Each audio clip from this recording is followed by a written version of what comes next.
I'm Tom McMurray, and I play that trombone, and I write music. I've been with Gold for about, I think this is my 27th year. Carl Leach, and I'm the trumpet player here at Golden Era, and I have been here for 23 years. I'm McHenry Ellis. I play woodwinds, sax, flute, clarinet, and so on. And I arrived here in 1989. Name's Russ Grilick, and I've been a composer and an arranger, a sound restoration engineer, and I played with the Golden Musicians now about 30 years.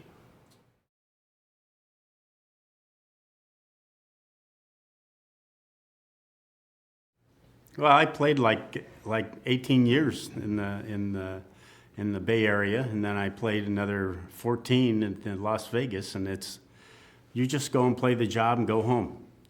That's it. You go and you play the job and you go home. And here it's like you're always rewarded for a job well done.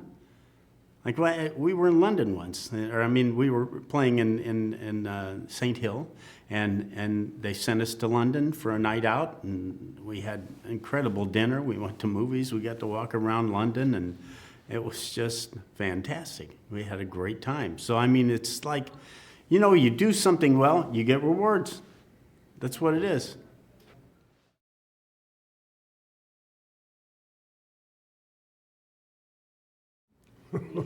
Sure, yeah. Absolutely. Well, It's a different purpose line than playing, some Las Vegas show or anything else, because we're always furthering, all our programs and the fact that we're trying to help mankind. I would say in the usual musical gig professional world, like I played in Vegas for over 10 years, your skills are tested and required to the max, and you go home.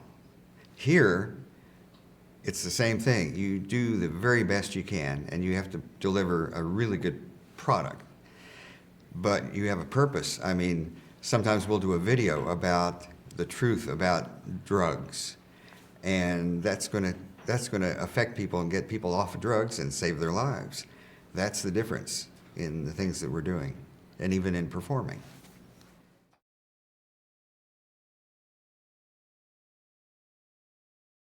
That's absolutely true.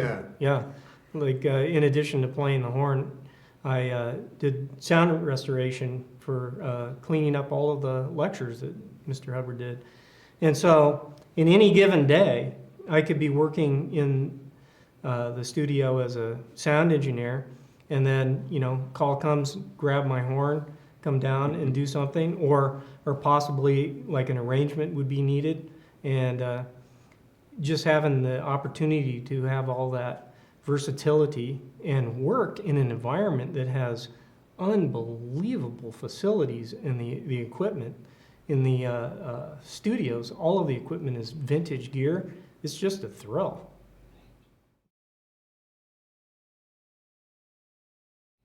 When I was working as a musician up in the Bay Area, prior to coming to Gold here, normal day, like I had a job that was at the Marriott Great America, and it was a 9 to 5.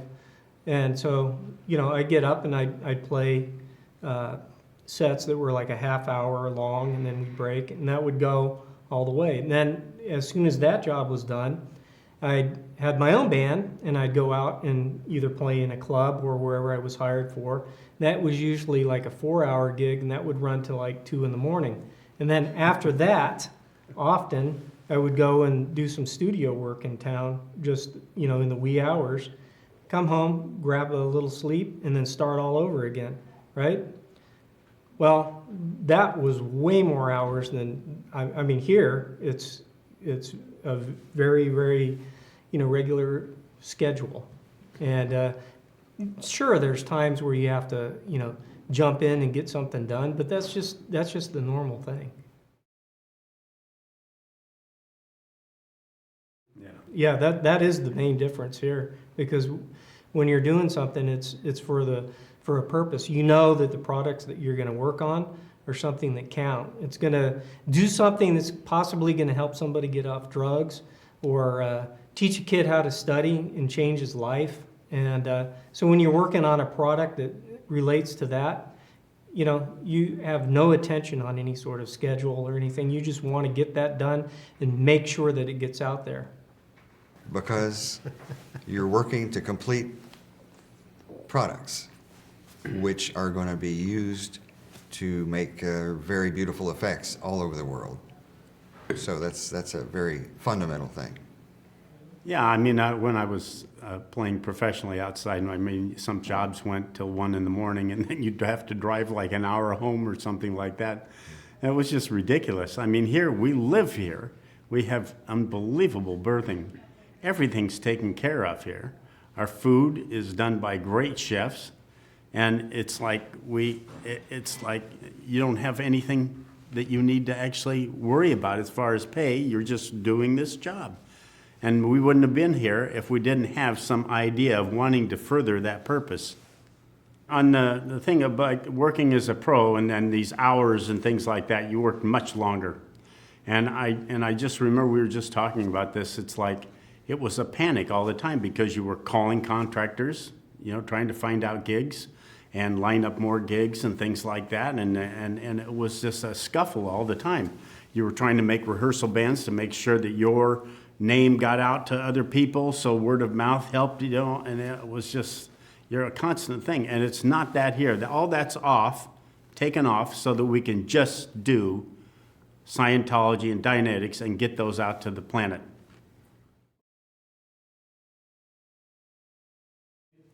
Well, actually, Discipline. All four of us here come from a rugged school of demanding discipline and expertise. He didn't have that. He didn't grow up with it. He saw no reason for it. And as a matter of fact, if you tried to impose that on him, you were in for an argument or a disappearance or a silent non-go along with it, you know? or he'd blow up. Well, sure, he'd blow up. That was more his thing, is to like blow up. But every now and then, you know, you just get like a kind of like he'd fade off into the distance and not have anything more to it. So I finally, when I realized that that was what was going on, then, well, he's part of the band. So I wrote a part for him. But it was the kind of a part that if he played it, good. But if he didn't play it, it wouldn't hurt anything, you know. And, you know, that worked fine. You know, doing that kind of stuff worked fine. It's just the discipline aspect, you know. Like we come from very demanding backgrounds, all of us. Yeah, he was like incorrigible. It was like unbelievable. Like when I first came here, I realized that he played out of tune. He played poorly, and because I taught students through the years, you know, and I've got them to play professionally in Las Vegas and go to the just high, you know, Eastman School of Music and things like that. And so I knew what he needed, and I took the time to write it out, and he would never do it. And no matter what advice you would tell him, he would never do it. He had some fixed idea that he wouldn't go either way. And if you told him, like, I mean, I also work in the library here, which is like, about 15 feet from his office. And the music director was always in there trying to help him understand modern music, you know, the way the melodies go and the rhythm and things like that. Must have been at least 100 times over the time span I was here. And he never got it. But it wasn't that he refused to get it. He refused to get it. He would have some excuse like, oh, that stuff is just crap, blah, blah, blah, blah. You know, there would always be some scam going on, you know, with the thing. Just, it was like, anyway, it was very hard to work with him. When he's sitting next to you and you're playing a show and you've got an audience out there that's listening to the band, and you've got parts to play. And when you've got just a few horn players playing in the section, it's really important because things are voiced a certain way to be important. And when he would always drop out when it got to something difficult. And you would say, why did you drop out? And he said, well, I can't play that. And you said, well, that's why you practice. That's why you're supposed to practice. And he refused to do that. Of any person I know, I think Ron got the most help and assistance. And one of the reasons for that, to try to get him to actually be able to get a product or perform or contribute something. And, he himself just would not pick up the ball and run with it. But out of respect for the fact that he was the father of the leader of our church, Mr. David Miscavige, people did absolutely tend to try to help him and, give him the best shot. I know at one point I was his boss, and I ran the audio division. And, he was having trouble, not playing his horn well, and the melodies that he was supposed to write were trite and often unusable, and they'd have to be reworked by other people. So I was thinking, okay, I gotta get something that Ron can actually do so that he can get contributing here. So I offered him a job that was a non-music type job, but basically a band manager job. And he said, no, I can't do that. I can't do that. I know nothing about administration. You would have had to learn a little bit about it. And he absolutely just flatly refused. I did at that time, need some help. And he wouldn't lift a finger on it. But that really goes to show to me, anything of this, crap that he's putting in this book, of having any sort of managerial skill or insight about any strategic matters of the church. There's no way. I mean, I couldn't even get him to do, a routine purchase order for his own supplies, let alone follow any church policy for internal communication or dispatch. He didn't have any skills. As a matter of fact, the only managerial skill I ever saw him perform was managing his own daytimer book, his little memo pad. And if he actually took the time to inspect what he was doing, it was often really, getting his exercise equipment or his special food, or going to the doctor, which, by the way, was paid for by the church, or dealing with some sort of his, personal foibles. It had nothing to do even with the production of the music department that he was in, let alone any church matters.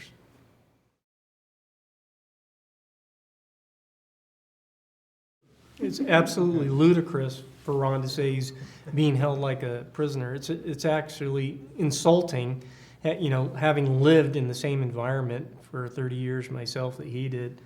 I was captured and taken to the San Diego Zoo with my family a little while back, and it was we spent the whole day there trying to escape from that zoo and going around looking at every animal, and came back.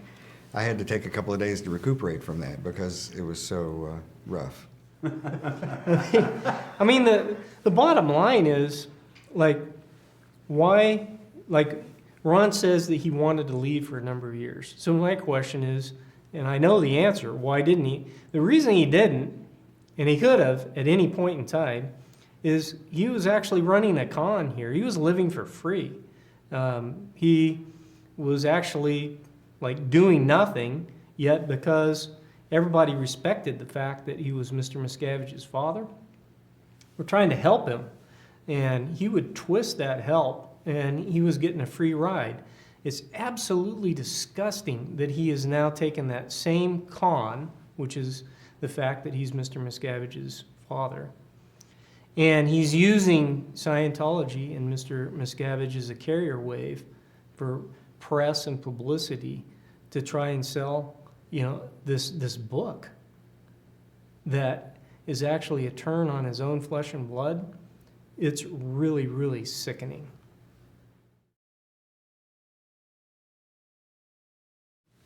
Oh, yeah. Oh, Well- boy, did he ever. His sense of humor lacked only two things: sense and humor. Yeah. Yeah, unfortunately, we've had a string of his kind of things that are not tasteful at all. And he used to announce for the band and things like that. Well, Russ, you know some of that stuff. Yeah, there was some real cringing moments, like not just behind stage, but actually on stage, that were absolutely outrageous. He once brought the PR on for the band, and said, and here she is. She dances on one leg, she stands on the other, and makes her living in between. And like, I don't know about you guys, but I was like, whoa. Like you wanted to fall off the back of this. You're standing on the stage and you're hearing this stuff, and you want to look charming and pleasant, and you hear this stuff, Yeah. and you try as best you can to look, haha, that's very cute, and move on to the next activity. He was finally pulled off of being able to say anything on stage.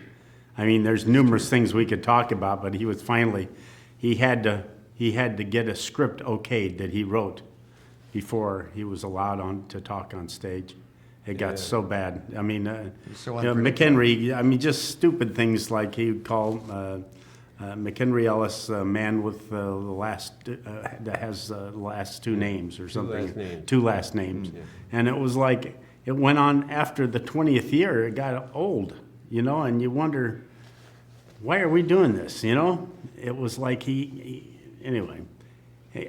Basically, I like all the things that we started discussing about, and then there's racial jokes. There's things that refer to other races and things like that, very derogatory, and it just, he ended up being a base individual, and he was under the cloak of being a Scientologist when he was here, you know? Yeah, his humor, the thing that I found offensive about Ron's humor was that it was always at the expense of somebody else. There'd be a dig or something. He seemed to get a delight and a pleasure out of like irking somebody, or just, you know, repetitive needling. Like McHenry, our sax player, he would, you know, just get done finishing like an incredible solo, and he would announce him in the middle of the tune, not even sometimes after the tune, like, there's the man with two last names, you know, like a crass carny, like a barker at the circus. And, you know, it just didn't fit with what we were doing. And we had to, like, absolutely can him from, you know, talking on the stage and script him. And the other thing that I found really assaulting was he had this little child's limerick that made use of the N-word. And, you know, he would run around and chant this little limerick, singing it and stomping his feet and clapping his hands to the National Emblem March. And it was just vile stuff. It's kind of a sad commentary on his actions, because right here you have the most ideal work environment. We have, most of the time we have a steady schedule, and it's cool. We have days off. If you need to go visit somebody, you go visit somebody and stuff like that. But we've got such a purpose line here of what we're doing. It's really exciting. It's very cool. And to go against that stuff, you know, it was amazing why we didn't do that. And my only excuse myself is just the fact that I was always like wanted to make sure that the leader was like, you know, everything was cool, you know, with his relative. We didn't want him to be a burden to his son Yeah. or a distraction to his son. That's really at the heart of it, I think. Otherwise, he would have been gone, you know, decades ago. And Scientologists, just in general, they like to help people.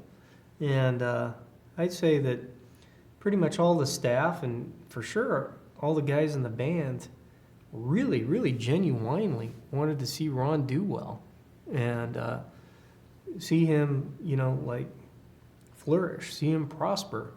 And so when he wasn't, he was cut an awful lot of slack.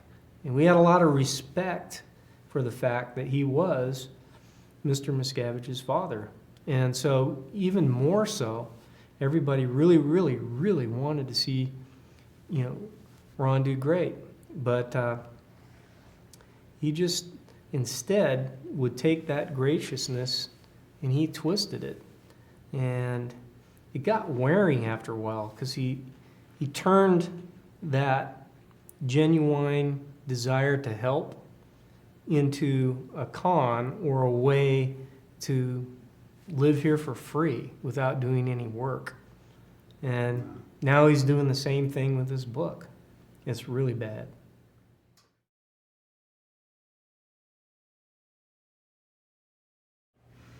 I'll tell you a funny story. It was how thoughtful this guy is. He did an event someplace, and one of the guys there was somebody that I taught back in the 70s. He was a humanitarian for Stevens Creek. And so he met with Mr. David Miscavige, and during their conversation, he said, "Do you know Carl Leach?" He says, "I know him very well." He says, "Please, when you see him, could you please give him a hello from me?" He said, "Absolutely." They can continue on with the conversation. Anyway, the next time he came and visited the base, the first thing he did, he came and drove into music rehearsal and came walking in the room. He says, "Where's Carl?" And he's over there. And I came out and he says, "I want you to know that Randy says hello." And he remembered things like that, just simple things, It was just like, he's just a thoughtful guy. It was just incredible. I mean, if you even started talking about what he's accomplished with Scientology, with the expansion of Scientology and getting people up the bridge and helping them more, it's beyond anything, any, great story that you could ever make a novel out of. And here he's still got time to come and just, he's just that way. You could talk to him so easily and just have a great time just talking about anything, I'll give you an example of Mr. Miscavige's relationship with the band. In this case, it's with me. I had finished a large project of sound restoration that was really, really lengthy. And as a validation for doing it, that tenor saxophone right there was a gift from him to me because he knew I was a member of the band and he knew how much I loved music. And that's the kind of relationship Mr. Miscavige had with the band. Yeah, Mr. Miscavige would I would say that's a good term for the relationship with the band and Mr. Miscavige was collaboration. He would very, very much contribute to the creation of the project and take the care to make sure that what we were doing and the message and so forth was just right. And it was absolutely a blast to work with him, and is a blast. Yeah, he was always like, he would send us down what we call listening material. He would hear something that was just coming in on the market or something, and he'd brush it down to us. He said, "Listen to this. This has got some good, they're good concepts and leading edge of music and things like that to give us other ideas and directions and things like that." It was really, he's done it constantly since I've been here. He loves music and the audiovisual, and he knows what it takes to actually work really hard, and he knows what a professional is, and he very much sees that in a person, and will work really hard to bring the best out of each individual that he works with. And if he sees that there's something missing, like a piece of equipment or something that could actually make the product that you're working on sound better, be better, or improve it in some way, he's the first one to, suggest that. And, it's always, helping to get what you're doing done the best way. I just remembered a song that we were doing for an album that was, I believe, 17 minutes long. Ah. And to keep the listener from going to sleep or going to town or something during those 17 minutes, that's quite a task. And this went back and forth, and he had suggestions, he had encouragements, things that were being well done, do some more of this, and somehow it seems to drop in interest at about this point. Figure something out to make it continue to hold interest, or whatever. It was back and forth, and it turned out to be a glorious product. Yeah. I remember at the ship, we were doing a concert on the opening night, and the audience wasn't responding usually as well as it has been in the past. And all of a sudden, a piece of cardboard went through the band, and it was him. He just tore off a piece of cardboard way back in the back and had it sent up to the band while we're playing, and we all passed it through. He says, it's the audience. Don't worry, you guys are smoking, And so we passed. I still have it in my files back there. It's funny. So while we're playing it, we're passing it along, It was great.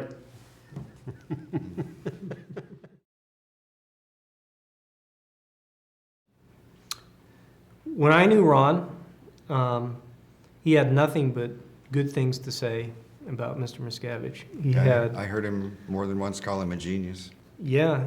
He told me personally, says, Russ, I think that Dave is the greatest religious leader on planet Earth. And then he actually went through and kind of made comparisons to other religious leaders.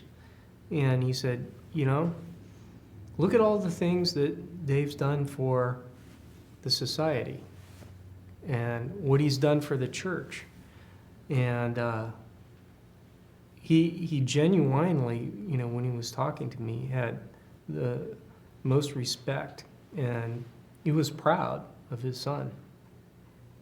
Yeah, any event or any win in the sectors where we'd have some event and find out some new data, he'd say, this guy's amazing. He's just amazing.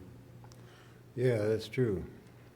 That's true. That's why this is so odd now, this situation. It's so odd. Absolutely. Oh, yes. It's so weird to hear this type of communication now coming out of this book and stuff like that, because he always validated his son. He thought his son was the best thing, in the world.